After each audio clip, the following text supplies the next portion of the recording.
Yeah, this is the question. I kind of expected this one because it's the question everybody wants to know. And I do talk about vaccines in the book. There's a section about health.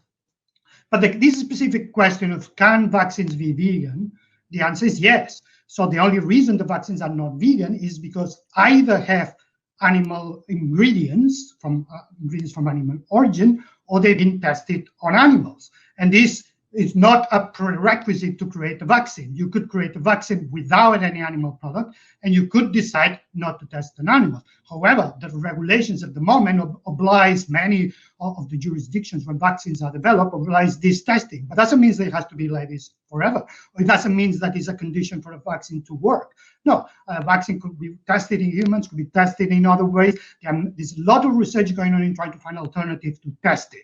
And these alternatives could be done by cells, human cells in a lab, could be done with computers, could be done with microchips. There's a lot of avenues to develop, which with time, I hope, will produce an alternative that is not just feasible, but is acceptable by the establishment. We're not quite there yet, but from the point of view of the question, yes, they can. Now, I guess that the reader or the person that posed the question wanted to know more specifically about the COVID vaccine itself.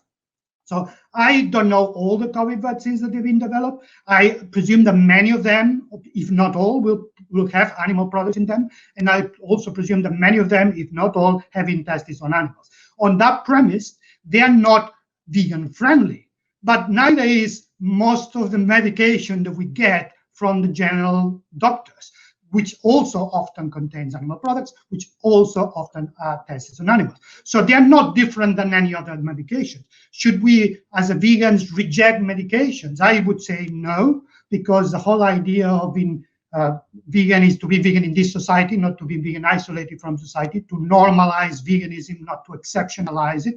So that's why the Vegan Society definition had that element of as far as possible and practical. Sometimes it's not possible or practical because the alternative cannot be developed, or they are very difficult to achieve for particular people in particular circumstances. So from all the choices we have, perhaps medicines is the one we still have to go a long way before we find alternatives for vegans. And that doesn't mean that we can reject vaccination or medication. But I would not treat vaccinations differently than medication in this respect. They all had that price to pay. But the difference with vaccination is the vaccination might affect others. So the whole purpose of vaccination is to prevent a disease to spread, not just your own health, but the health of others.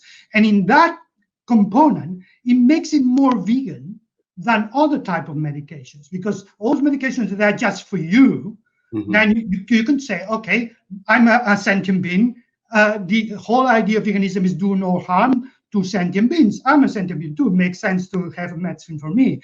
But a vaccination is not just for you, it's for everybody else. It's a preventive medicine. And we often complain about modern medicine, Western medicine, saying that only treats the symptoms, never treats the cause, it's not holistic. And then we look at the East and we say it's more holistic, it's more preventive. Well, vaccinations is one of those preventive components of modern Western medicine. So from those that only treat the symptoms, this is preventive. But it's also, diet is also preventive. It's also lifestyle is also preventive. This is not the only one.